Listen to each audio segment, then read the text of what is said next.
ఓం శ్రీమాత్రే నమ. ఎంఎస్ రామారావు గారు ఆలపించిన సుందరకాండ పారాయణం 31వ రోజు.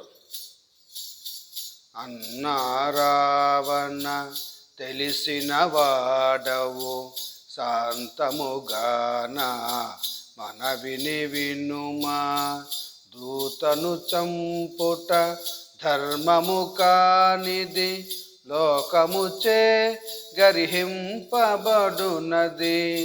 సూర్యుడవైన నీకు తగనిది రాజధర్మ విరుద్ధమైనది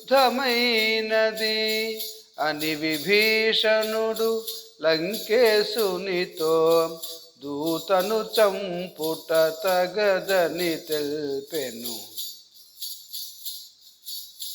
అన్నావీనిని వధింపకుమా, తగురీతిని దండించి పంపుమా. దూతయడల విధింపబడినవి వధగా కతగిన దండనలున్నవి.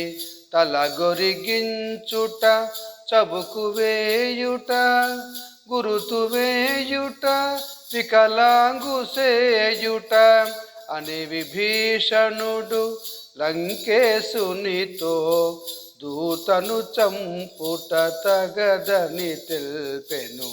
శ్రీ హనుమాను గురుదేవులు నాయద పలికిన సీతారామ కథ నే పలికెద సీతారామ కథ.